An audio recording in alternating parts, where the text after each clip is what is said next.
Welcome to Brain Wellness, the podcast. I'm your host, Mandy NP. Each episode will bring you a new topic or interview related to brain health and wellness as part of my mission to help you on the path to a healthier, happier brain. So, let's get started.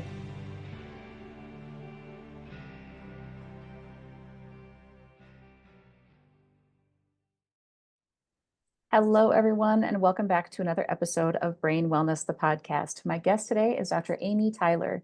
Amy is a naturopathic doctor with over 16 years of experience using nutrition and lifestyle tools to help families who are struggling with their children's mood, focus, and energy. She holds a bachelor's of science in chemical engineering from the University of Texas at Austin and a doctorate in naturopathic medicine from Bastyr University in Seattle. She founded her company, Blazing Brains, as an online resource to reach more families with her brain health tools. Amy is also the creator of an online game to help picky eaters try new foods at foodbingogame.com. She has a passion for helping kids who are uniquely wired. Thank you so much for being here today. Thank you so much for having me. Yeah. So I always start off, I like to hear people's backstory. So what can you tell me a little bit about yourself? How did you get interested in this type of medicine? So yeah, it was, as a naturopathic doctor, it's definitely not the most common household name, and some people probably have never heard it before. And so I guess the easiest way to describe it is that naturopathic doctors are trained to be primary care doctors who are experts in natural medicine. And it really varies state by state. So we have, right now, I think it's around 24 states and jurisdictions that license NDs to be primary care doctors. So someone could choose to see a naturopathic doctor for, all their regular healthcare needs. They can get, prescriptions if they need to. But every state is different. And some states like Texas, where I live, don't have that yet. We're working on it. Okay. And so it is a very unique profession. And part of what sets it apart is we really emphasize prevention and lifestyle and the impact that that has on our health. And we're very passionate about teaching our clients or patients, depending on which state you're in, how to do everything they can through lifestyle as a way to just set them up for success. And so with working, with kids, which is a big part of what I do, I'm very passionate about that because there's such an opportunity when you're working with a child to just really help them and their families set a foundation to help them throughout their whole life. If some of these things, some of these light bulbs can go off early, it can help them not only as a child, but as a teen and a young adult. And, it's just a positive upward spiral. And so for me, my interest specifically when it comes to kids' brain health, and what I mean by that is just, kids who are dealing with anxiety, depression, fatigue, focus issues. I was just somewhat alarmed early in my career by how prevalent this was and how many kids were struggling. And, I had been working for several years as a naturopathic doctor before I had kids of my own. And that further interested me in this topic, being a parent and having, seeing my own kids struggling with some of these different issues. And then it really hits home too, right, to realize how important it is to help our kids. It looks like, if you study the CDC data, everything is on the rise with kids, mental health, and again, the focus issues. And to me, it's just really critical that we do everything we can to help this next generation, like the future, right, of our humanity. And so I feel very strongly about it. And I think that the way I look at it is when we're looking to help a child who's struggling, I think of it in terms of a therapeutic net. And we're trying to do build a scaffold under the child. So some of those, fibers of the net might be school support. Maybe they have a 504 or an IEP or a counselor that can help them. And another fiber might be their pediatrician. And then I consider myself and the work I do to be yet another, fiber in this net of just helping the family look at nutritional things that can help with, brain health and lifestyle, other lifestyle factors like sleep and screen time and all those other important things. Yeah, that's so important. I think as we all went through our healthcare training, there wasn't a lot on nutrition. There's a little bit, but not a lot. And most of my nutrition training came after I was a practitioner. So I was trying to figure out how to help my patients more. At one Yeah. point, I worked with a neurologist who tended to lean more toward the functional medicine side of things, which is Yeah, kind of similar to naturopathic medicine. And so you're looking for the definitely. why and what's going on. And a lot of it is those lifestyle things. And I started looking into that. And that, like I said, that's where I got most of my education on nutrition and diet was after school because I had that interest in it. And it really is very important. Yes, definitely. And that's one thing that's actually part of what drew me to study naturopathic medicine, even though again, it is this tiny little profession. It's not very well known, but there's a huge emphasis on nutrition. So in our, in our studies, we're learning all the ologies, like the anatomy, the physiology, the pharmacology, all the things that they're learning in conventional medical school, but we're also taking hundreds of hours learning about nutrition and, botanical medicine. And so to me, that was really exciting because I think of things in terms of a therapeutic ladder. And so you always have to start at the safe place in the ladder. So for someone who needs, say, an emergency surgery or a life-saving drug, then that's the place you start, right? You Yeah. have to start at that higher level. But for someone who isn't in an urgent situation, if you can use something that's sort of a gentler and more of a, again, lifestyle or something supportive that can really help them have a better outcome long term. And like you said, kind of address more of like a root cause, then to me, that's really exciting because it's a long lasting and also a quality of life improving kind of approach. Yeah. Yep. And I used to deal with stroke patients a lot. And in that research too, it was, yeah, you can give medications to treat blood pressure and cholesterol, but those lifestyle things were even more beneficial. Medications just were kind of like a bridge to get you until you got those lifestyle things down pat. Right. And I see that more and more where, and even sometimes some MDs and DOs are referring to either, naturopathic doctors or nutritionists because they know that's important, but they sometimes don't have all the time to go into like in detail counseling about, well, how do you get there? So you're told, well, go improve your diet and lifestyle. But then you're sitting there wondering, well, what does that mean? How do I do it? And so I do think it's just so important. And it's what I'm super excited about as a naturopathic doctor.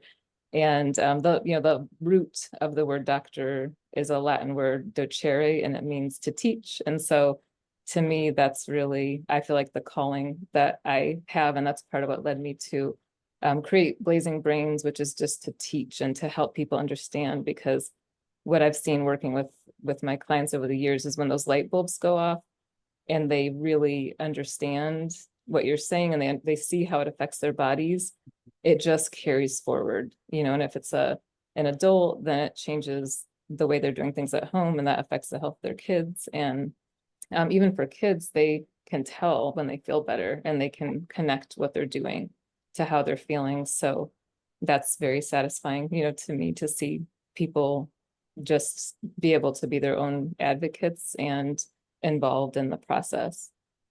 Yeah, that's amazing. So let's dig into that a little bit. In your practice, then, what are some of those most common deficiencies that you've been seeing that you can help train? Yeah, so obviously it's very individual, but when it comes to nutrient deficiencies, one of the most common is iron. And iron doesn't sound super exciting, right? It's something that, a lot of people have heard about. They know it's probably important, but they don't really know how important it is. Mhm. And the main reason that iron's so important is it's part of hemoglobin, which is the protein in our red blood cells that delivers oxygen all over our body. So, we need oxygen to make energy. So basically you can think of iron as, something that's helping with energy all over your body. And so when it comes to, iron deficiency, specifically for the brain, it can be pretty detrimental. Like we can see everything from fatigue to learning, issues to mood issues, depression. And so there are certain ages where it's more common to have an iron deficiency. That's why like all babies around 9 to 12 months get the little finger stick test. Usually the pediatricians will do that. Um, Adolescent girls, depending on like if they're starting their periods and they're heavier, that whole balance that a lot of women also deal with is just like the iron in versus iron out. So heavy cycles can be an issue in adolescence. And then vegetarian diets can be another factor where it's just very variable. So for some people, they're eating enough iron-rich foods and the balance is maintained, but for others, there is a difference in how our body absorbs iron from plant versus animal food sources. And the iron in animal protein is just, our body does a quicker, easier job absorbing it. So it is something I always recommend people keep an eye on if their child has a vegetarian diet.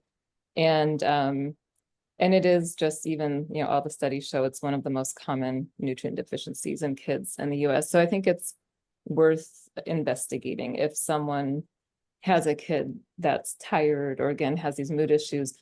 There's so many different possible factors like we talked about. There could be social things going on.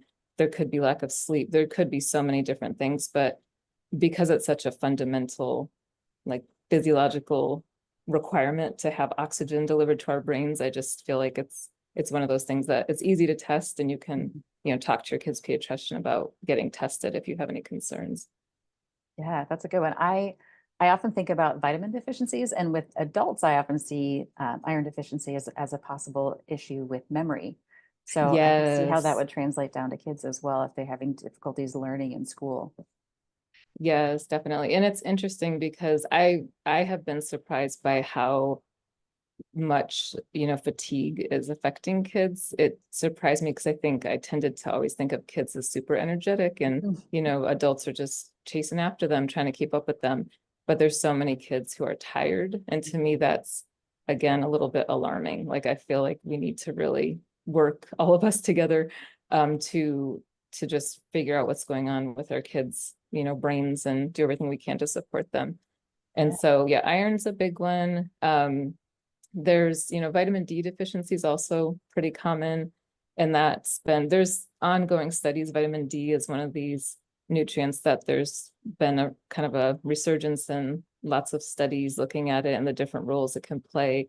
And some studies suggest that it plays a role in everything from, cognitive health, like how our brain's processing information, in mood, depression, anxiety. So that's an interesting substance, vitamin D, because we call it a vitamin, but most of our vitamin D comes from the sun on our skin. And so it's really hard to get a lot of vitamin D in the diet. And so it's again something that can be tested through the blood. But it's usually if someone's quite deficient, a lot of times supplementation will be required.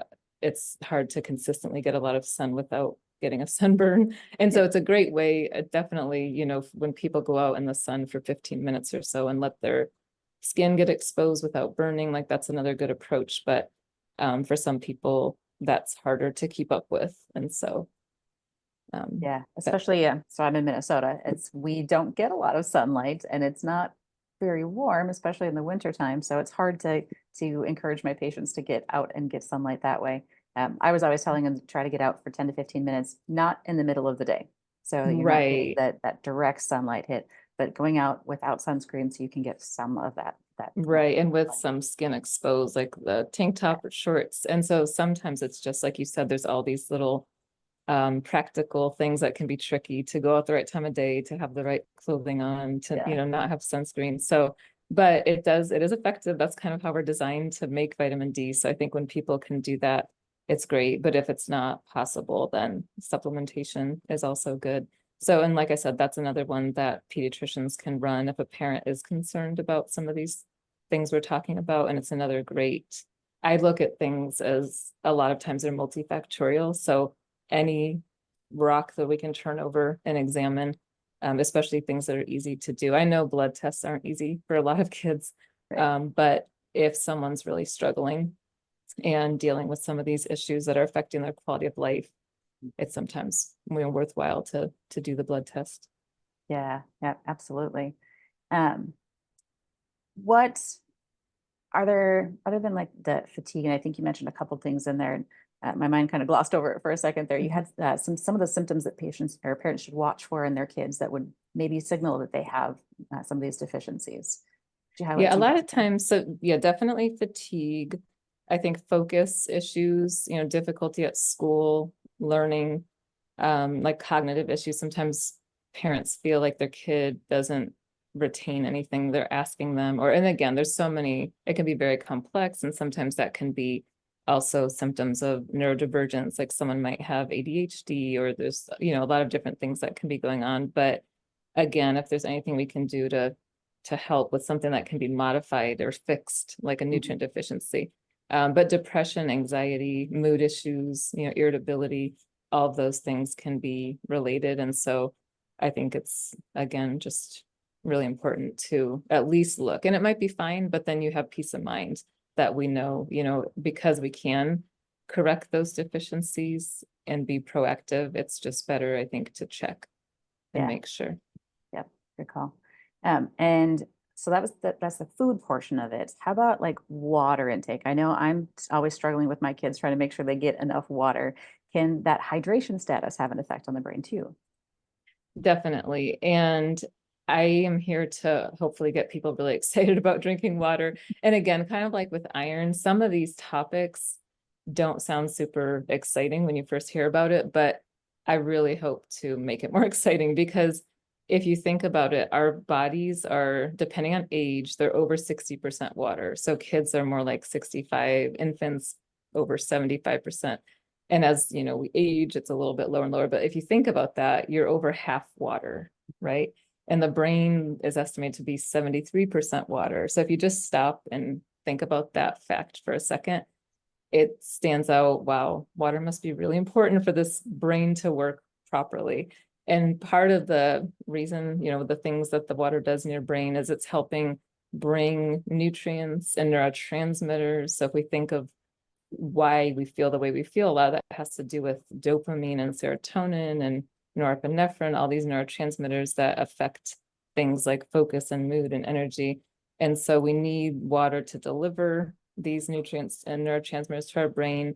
The water removes waste products, carries, again, those oxygen rich red blood cells. And so interestingly, and not surprisingly, after hearing all that, it really does have a terrible effect on the brain if we're dehydrated. And so we tend to see, again, lots of things we've mentioned: fatigue, irritability, memory issues, difficulty focusing and learning, mood issues. And so to me, this is one of those sort of foundational things that I want to make sure is in place if anyone is not feeling well in terms of, their mood and energy and all that. And there was a Harvard study showing, it was their school of public health several years ago, and they studied kids and their hydration status. And they found that over 50% of US kids are chronically dehydrated.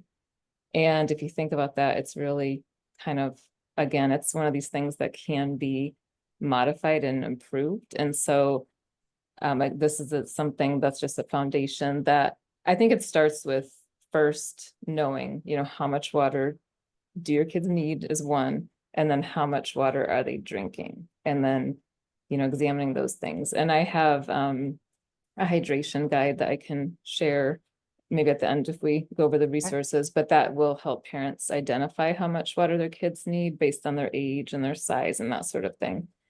And the tracking can be tricky, depending on a kid's age, but it can be done. Sometimes, you can tell them you're doing an experiment or whatever it takes. And if they bring a certain size bottle to school and it's full in the morning, and how many ounces are in there, and you ask them to tell you if they've refilled it, that sort of thing. It's worth doing it for a few days to just really get an idea of what they're drinking, and then seeing, is it meeting their, their needs?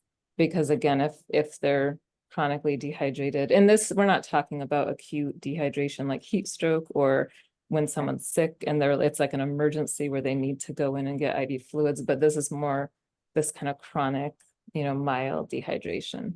Yeah, what they're doing on a day-to-day basis. Mm-hmm.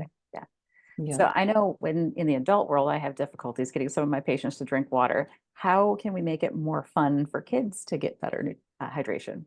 Yeah, that's a great question, because it's so interesting. Some people love, whether it's kids or adults, they love water, like plain water just hits the spot. And others don't really care for it. It's boring. It doesn't taste that great to them. And some people innately have a great sense of thirst, and I'm like that. I feel thirsty all the time. I love drinking water, and others don't. It's almost like the little barometer for thirst is just not working, Yeah. and they don't feel thirsty.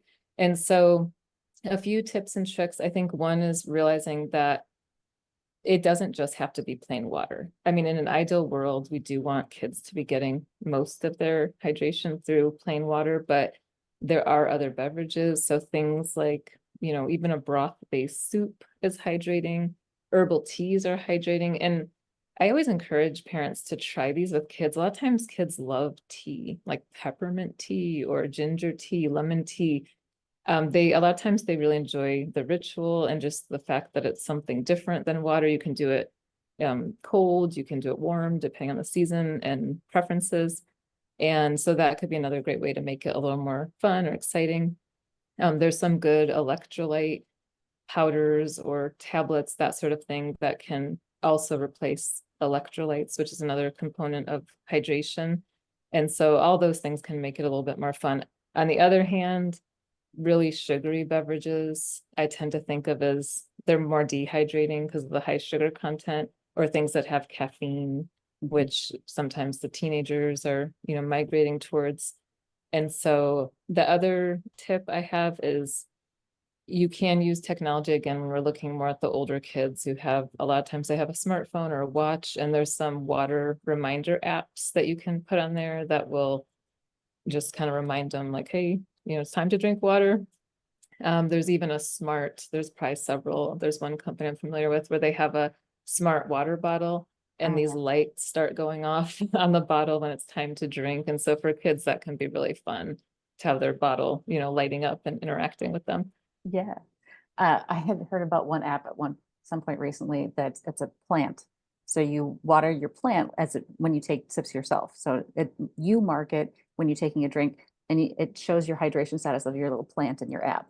That's so cute. It sounded kind of cute. I cannot remember the name of it right at the moment, but it sounded like a really great idea as well. That's And really cute. I always laugh. I've got my coffee cup, but it's water in there. So I love water as well. So I always struggle when people tell me they don't like water, because I'm like, how do you not like water? But I do have a lot of patients that struggle with it, and I have some similar conversations with them. Anything caffeinated is going to be dehydrating, because I always have my patients say, "Well, I drink a lot of coffee." Well, Right. once you add those beans to it, you're offsetting the good part of the water. Yes, I know it is. It's really tricky for some people. And the other thing that's sort of a basic recommendation is really getting a good water bottle that you like. And to me, that stainless steel is always best, because the plastic, especially in a hot climate like Texas, the plastic can kind of leach into the water and make it taste funny. And also, you don't really want to be drinking plastic. Yeah. So I love the sort of the thermal insulated stainless steel, big, so that you're not having to refill it very often. Yeah. And I try to get people in the habit of never leaving the house without it. So just the same way parents, when their kids are little, will always leave with the diaper bag and whatever they need to feed the kid. You carry that mentality forward, not only for your kids, but for yourself. Make sure that it doesn't matter if it's just a 1 hour outing, you don't leave without your water. And so that's how I am with, and sometimes even we have neighbors that we take little walks with around the neighborhood, and we always have our water, we just, it's just so important. So hopefully those tips will help people. Yeah, that's a good habit to get into as well. And what I think you said at the beginning too, is setting these guides so that you have a good foundation. Because if you learn these healthy habits as a child, you're more likely to continue them, versus if you learned unhealthy habits, then we have to unlearn them as we go. And it's harder to unlearn those bad things. It is. And there's a lot of adults I work with, and like you said, that they're trying to set these foundations as adults. And I do think it's a lot harder. Mhm. And if we can reach people when they're kids and have them make these connections and see, oh, wow, I'm drinking more water and I feel so much better. Mhm. I can think of, one case that really stood out of a adolescent who was getting daily headaches, and he just, obviously the chronic pain is always going to affect your mood and your energy and sometimes your sleep. And so he was not feeling good at all. And it turned out he wasn't drinking enough water. They thought he was, but when we really dissected it, and measured it, he wasn't getting nearly enough water. And so once he just simply really worked on that and started to hydrate, he felt so much better and the headaches went away. And yeah, so it can, and it's not always that simple, but it can be in some Yeah, cases. So it's worth looking at. absolutely. If you can fix something simple, that's a great way to do it. And no medication was required. It's just water. So, Yeah, yeah. exactly. Do you find any struggles since you're dealing with kids and trying to help these kids that you have issues with the rest of the family not conforming? Most people who come to me as parents are on board because they're looking for a different approach and they're looking Right. for more of a lifestyle based approach. So I do find that they're usually very receptive. Sometimes I feel like certain ages and adolescence is one where there can be pushback just because they're wanting to do things their own way. And, that's part of the process of adolescence is having your own identity and separating from the parents and those ways of gaining more independence. So that's probably the biggest challenge in terms of sometimes getting buy-in at that age. Sure. But I find that sometimes families like to do things together. So the parents, rather than put one kid under the magnifying glass and say, where you have to do this, instead they'll just implement changes as a family to make it feel more inclusive and not to just single out one kid. And that tends to work really well. Mhm. And ideally, that's what we want is for these like a systemic kind of family shift towards just setting, good habits that are sustainable. And that's something I really emphasize because I'm also a mom and I don't ask people to do anything that I personally couldn't or wouldn't do. And so I do feel like sometimes changes are challenging or very different from what people are used to, but a lot of times they are very doable. And that's the goal, is trying to find things that can be sustained and maintained for the long term rather than just kind of a quick fix. Yeah. Yep. And that's a big thing too, as practitioners, we have to practice what we preach because then we can tell Yes. them that, yes, I do this too. So if I can do it, you can also. Definitely, definitely. And I don't ever recommend things that I personally, feel like they wouldn't be possible or doable. And families are busy. Mhm. Parents are a lot of times strung out between so many different obligations and work and taking care of kids. And a lot of times now the sandwich generation also taking care of parents and aging relatives. And so I get it. I think it's often very stressful, but that's part of where my goal is to make it less stressful and to make it doable. Yeah. Yep. Great planning. Do you have any events or any projects that you wanted to share with our listeners? Sure. So I have my big project is my nutrition academy that I'm working on building, and it's not ready yet, but the nutrition academy will basically be going through a lot of these building blocks we're talking about for brain health and just teaching parents all these different strategies about blood sugar regulation. How does that affect brain health and how do you achieve it? Mhm. And the nutrients, kind of going into more depth on all the different nutrients that can be considered when looking at brain health. And even things like pesticides and additives and how do all these different chemicals that are in our food supply affect our brains and what can we do about it. And so it'll include all those topics. And I have a wait list on my website. And so that's something, if people are interested in knowing when it's available, they can join the wait list. And I do have, like I mentioned, a hydration guide that's available on my website. My website is blazingbrainskids.com. So it's kind of long. It's blazingbrainskids.com. And then if you go /hydrate, that will get you to the hydration guide. And like I said, that does have a tool for helping determine how much water is needed based on age. And there's even a calculator if someone wants to get a little more detailed, like with activity level and the size and everything. And as you mentioned earlier, I do have a game that I designed to help kids try new foods. It's foodbingogame.com. And that was inspired by, working with kids and my own kids. And just sometimes it's so hard to get kids to branch out and have variety. And, especially with things like vegetables and sometimes protein too. Some kids just are averse to eating protein, and that's how we get the building blocks for making our neurotransmitters. So that can be a fun way to just help kids, try new foods, you can make a custom game where you choose the foods that are on the bingo cards, and then the kids, the way it was designed to be played is they would take a bite of the food before they can put a bingo chip on that food.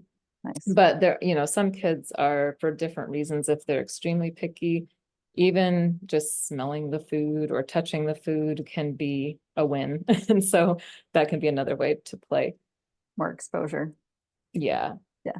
I try to remind my kids too that you can try something once and not like it, but over time your taste buds change. So you really need to try something multiple times to decide if you truly don't like it. Definitely. Yeah, that's so important, is just, you can't base it just on one interaction. And there's different studies saying different things, but some say even 15 times you have to try something before knowing if you like it. And like you said, it might change. Maybe you truly don't like it today, but in 2 years you'll love it. So yeah, it's there were always things that I wouldn't touch as a kid that I love now as an adult. So it can definitely. happen. Yes. Awesome. So you listed the website. Are you on any of the socials? Can anybody find you on any place else? Yes, I'm on Instagram, and it's blazing.brains.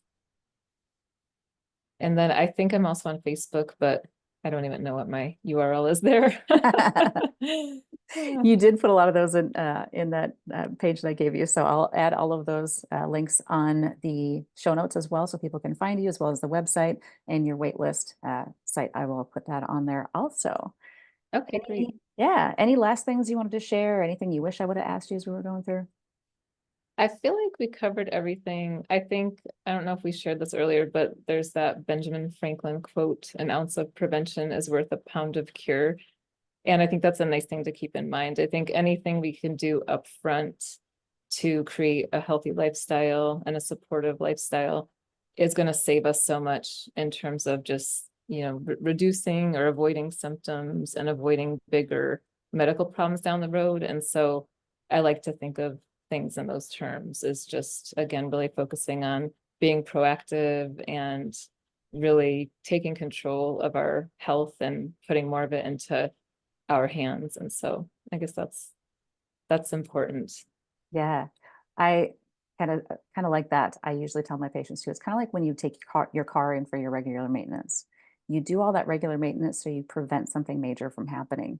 So when you spend that money on upfront, you get longer life out of your vehicle. We are our own vehicles. We need to take care of ourselves just like we do that car in the garage. That's such a great analogy, and so true. Yeah, just to really help people. And I think we're talking about kids, and I see a lot of parents who will do all these things to help their children, but not to forget yourselves too as parents, I think is important.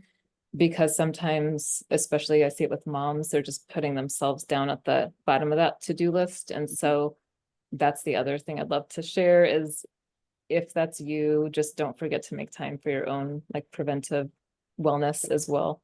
Yeah. Yeah, absolutely. That's part of setting that stage for the kids too, so they can see you doing it, modeling that behavior. Definitely. Yeah. Making time for yourself and taking care of yourself is, again, not always easy, but important. It certainly is. Awesome. We covered a lot of really good information today. Thank you so much for being here. Thank you so much for having me. This is fun. Yeah, absolutely.